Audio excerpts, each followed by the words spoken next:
الحمد للہ رب العالمین والصلاة والسلام علی اشرف الانبیاء والمرسلین اللہم صل وسلم وبارک علی سیدنا و مولانا محمد وعلی آلہ واصحابہ اجمعین۔ تمام طرح کی حمد و ثنا اس ذات بابرکات کے لیے جو تمام کائنات کا خالق، مالک، رازق اور حاکم ہے، اور جو دلوں کے راز جانتا ہے۔ کروڑوں درود و سلام ہو اس عظیم ہستی پر کہ جس نے جہنم کے نارے کھڑی ہوئی انسانیت کا ہاتھ تھام کر اسے آگ میں گرنے سے بچایا۔ آج کی نماز تراویح میں پہلا پارہ مکمل اور دوسرا پارے کا ربع تلاوت کیا گیا۔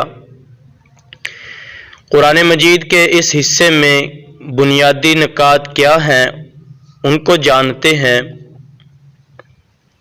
نمبر 1، مختصر اور جامع دعا ہے۔ 3 کردار منافقین اور یہودیوں کا تعاقب، مومنین کو لاہ عمل، تحویل قبلہ۔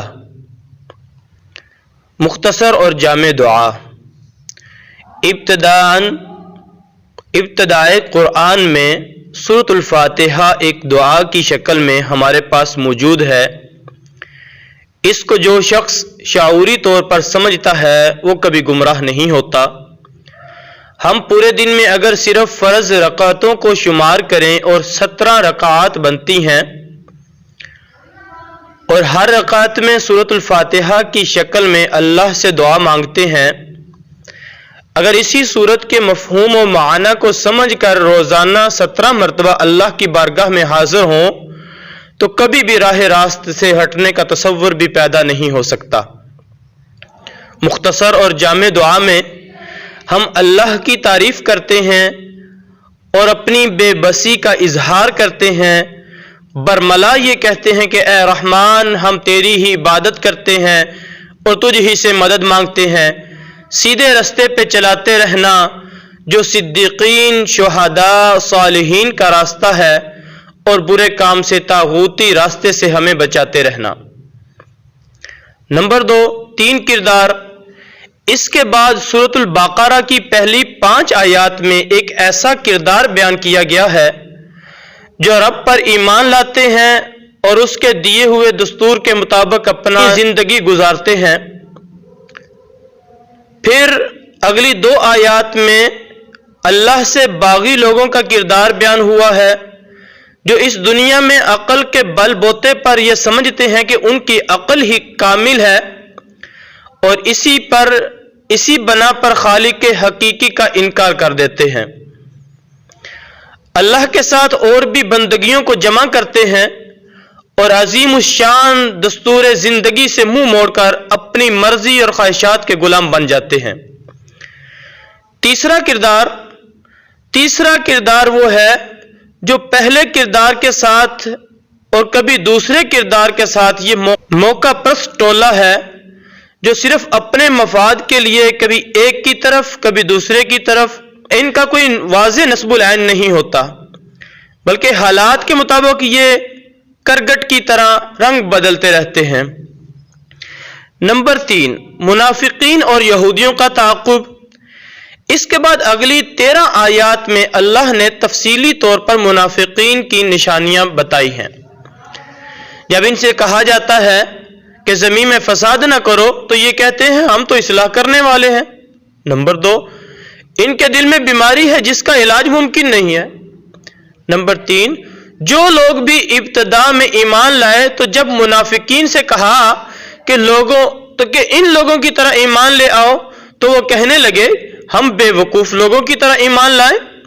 گویا یہ ایمان والوں کو ہر دور میں بے وقوف سمجھتے ہیں، حالانکہ اللہ نے منافقین ہی کو بے وقوف قرار دیا ہے۔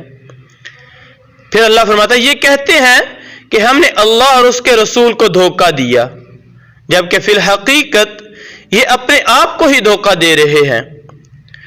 اور ایک اور جگہ ارشاد فرمایا جب یہ مسلمانوں کے پاس ہوتے ہیں تو کہتے ہیں کہ ہم تمہارے ساتھ ہیں، اور جب کفار یعنی یہودیوں کی مجلس میں جاتے ہیں تو کہتے ہیں ہم تو مسلمانوں کو دھوکہ دیتے ہیں، حقیقت میں تو ہم تمہارے ساتھ ہیں۔ منافقین کی تفصیلی علامات بتانے کے بعد یہاں پر اللہ تبارک و تعالی نے یہود کی ایک مختصر اور جامع لفظ میں تعریف کی، اِلَى شَيَاطِينِهِمْ، یعنی منافقین جب اپنے شیاطین کے پاس جاتے ہیں تو یہ کہتے ہیں کہ ہم تمہارے ساتھ ہیں۔ اس وقت کے کفار یہودی ہی تھے۔ اس کے بعد اللہ تبارک و تعالی نے مسلمانوں پہ بالکل واضح کر دیا کہ کہیں تم یہ مت سمجھ لینا کہ یہودی بھی اہل کتاب ہیں اور ہم بھی اہل کتاب ہیں، اور دل میں ان سے دوستی کا خیال تک بھی مت کرنا۔ یہ مکار دھوکہ باز قوم کبھی مسلمانوں کی دوست نہیں ہو سکتی۔ اس کے بعد اللہ تبارک و تعالی نے بنی اسرائیل کا قصہ تفصیل سے ذکر کیا ہے۔ بنیادی طور پر اس کی وجہ یہ ہے کہ کہیں مسلمان ان کے فریب میں نہ آ جائیں، اس لیے ضروری تھا کہ ان پر جو نعمتیں انعام کی گئیں اور بنی اسرائیل کی مسلسل ناشکری کی وجہ بھی بتا دی کہ یہ لوگ کسی صورت بھی مسلمانوں کے خیر خواہ نہیں ہو سکتے، حالانکہ یہ حق کو بالکل ٹھیک طرح سے سمجھتے ہیں۔ اس کے بعد حضرت ابراہیم علیہ السلام کا تعمیر کعبہ اور اس دوران مانگی جانے والی دعاؤں کا تذکرہ فرمایا۔ ساتھ ہی مومنوں کو کہا گیا کہ ابراہیم علیہ السلام کی طرح اللہ کے رنگ میں رنگ جاؤ، بالکل ابراہیم کی طرح بلا چوں چراں مالک حقیقی کے در پہ جھک جاؤ۔ تحویل قبلہ یعنی کہ قبلہ اول سے حرم کعبہ کی طرف رخ کرنے کے حوالے سے رہنمائی دی گئی کہ اس وقت بھی مخالفین کی طرف سے پراپوگنڈا کر کے تو مومنین کے دل میں شک و شبہات ڈالنے کی کوشش کی گئی۔ اس لیے اللہ نے واضح بتا دیا کہ یہ اللہ کی مرضی تھی، اس لیے قبلہ تبدیل ہوا، اور اس طرح آخر میں مومنوں کو نصیحت کی گئی کہ تم نماز اور صبر سے اللہ کی مدد حاصل کرتے رہو، بے شک اللہ صبر کرنے والوں کے ساتھ ہے۔ اس وقت کے منافقین اور شیاطین یعنی یہودیوں نے بھی طرح طرح کے شک و شبہات مومنوں کے دلوں میں ڈال کر تو مومنوں کو منتشر اور تفرقے میں ڈالنے کی ناکام کوشش کرتے رہے، اور آج بھی یہود اپنے روز اول کے مشن کے ساتھ جڑے ہوئے ہیں اور مسلمانوں کی وحدت کو پارا پارا کرنے کی سازشیں کر رہے ہیں۔ مومنین کو اس وقت بھی اللہ نے آگاہ کر دیا تھا، لا تتخذوا اليہود والنصارى اولیاء، لہذا ضروری ہے کہ ہم جلد از جلد اس بات کو سمجھیں تاکہ مزید امت مسلمہ کا نقصان نہ ہو۔ اللہ رب العالمین مجھے بھی کہی سنی بات پہ عمل کرنے کی توفیق عطا فرمائے، آمین یا رب العالمین۔